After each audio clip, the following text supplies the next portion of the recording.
Pernahkah kita membayangkan bagaimana masa depan Aceh jika suatu hari nanti anak-anak tidak lagi gemar membaca?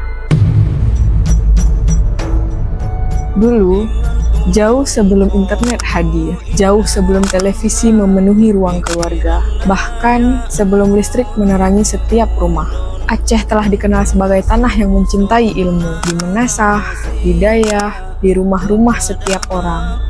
Membaca adalah bagian dari kehidupan sehari-hari. Kitab dibuka, hikayat dibacakan, syair diwariskan. Ilmu menjadi ruh agar tetap hidup dari generasi ke generasi. Pada saat itu, membaca bukan sekedar kebiasaan, melainkan cara menjaga peradaban, agama, dan menjaga budaya. Namun hari ini, dunia telah berubah. Anak-anak bahkan orang dewasa jauh dari sebuah kata kerja, yaitu membaca. Lalu muncul sebuah pertanyaan untuk kita semua. Apakah budaya membaca masih hidup di masa depan? Apakah anak-anak akan asing dengan buku? Apakah yang terjadi jika anak-anak berhenti membaca?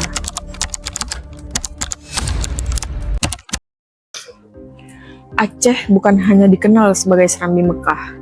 Aceh juga memiliki sejarah panjang dalam literasi.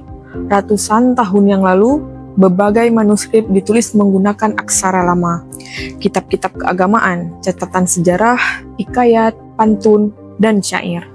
Semuanya menjadi bukti bahwa masyarakat Aceh adalah masyarakat yang menghargai ilmu pengetahuan.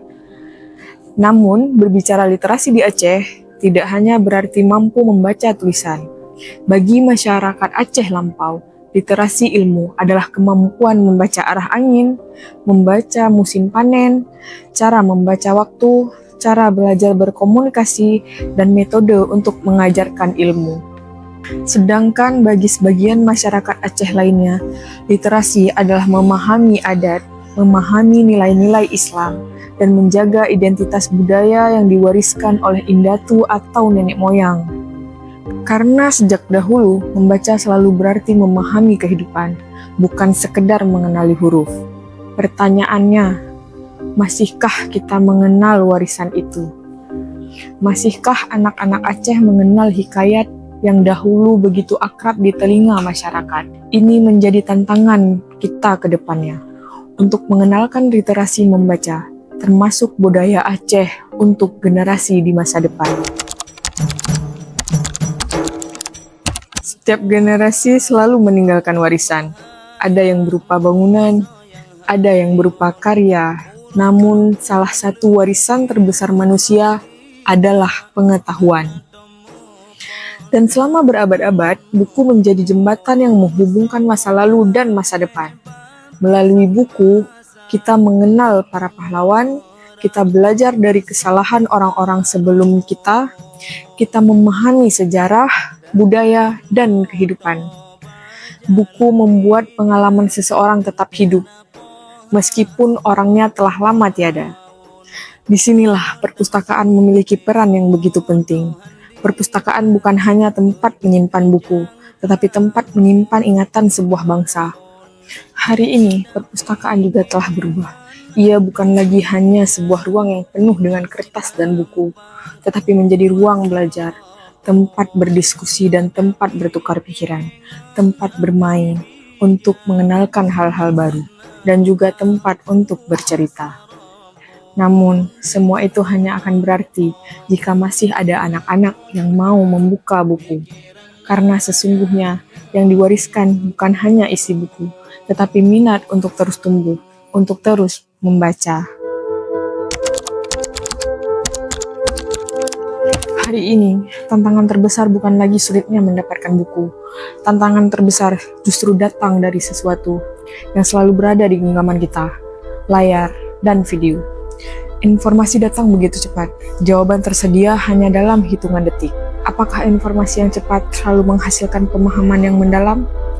Apa yang terjadi ketika anak-anak terbiasa membaca beberapa baris, tapi kesulitan menyelesaikan satu bab buku?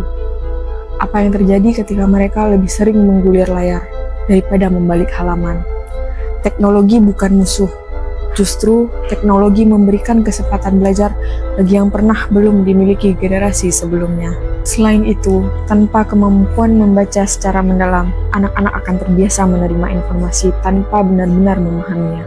Padahal, membaca mengajarkan kita untuk berpikir, menghubungkan ide, menganalisis, berimajinasi, dan memahami sudut pandang orang lain.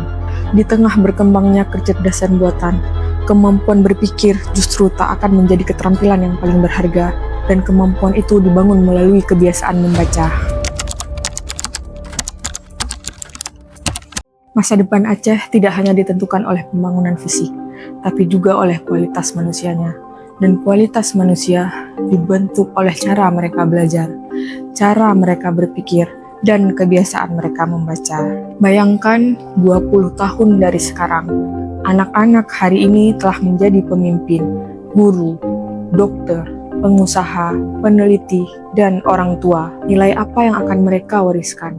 Cerita apa yang akan mereka sampaikan kepada anak-anak mereka nanti? Akankah hikayat Aceh masih dibacakan? Akankah buku-buku masih menjadi teman belajar? Atau semuanya hanya tinggal kenangan? Karena budaya membaca tidak akan tumbuh hanya melalui sekolah. Ia tumbuh di rumah, di lingkungan, di perpustakaan, dan dari contoh yang diberikan oleh orang-orang dewasa. Karena anak tidak hanya mendengar apa yang kita katakan, mereka melihat apa yang kita lakukan. Jika kita ingin anak-anak mencintai buku, maka kita harus menunjukkan bahwa membaca masih memiliki tempat dalam kehidupan kita. Peradaban tidak hilang ketika bangunannya runtuh. Peradaban mulai hilang ketika generasi mudanya berhenti belajar, berhenti bertanya, dan berhenti membaca. Mungkin pertanyaan yang seharusnya kita renungkan hari ini bukanlah mengapa anak-anak sekarang tidak suka membaca, tetapi apa yang telah kita lakukan agar mereka mencintai membaca. Karena setiap buku yang dibuka adalah satu langkah menuju masa depan. Setiap cerita yang dibacakan adalah warisan bagi generasi berikutnya. Dan setiap anak yang tumbuh bersama buku sedang membantu menjaga identitas, budaya, serta masa depan Aceh. Sebab masa depan tidak hanya dibangun oleh teknologi, tetapi juga oleh generasi yang masih mau membaca. Bersama kita mulai mengenalkan budaya membaca dan literasi untuk anak. Karena membaca bukan lagi jendela dunia, tetapi kunci untuk membuka wawasan dunia. Saya Cut Nur Laila Ulfa dari Perpustakaan Wilayah Aceh. Sampai jumpa. Wassalamualaikum warahmatullahi wabarakatuh.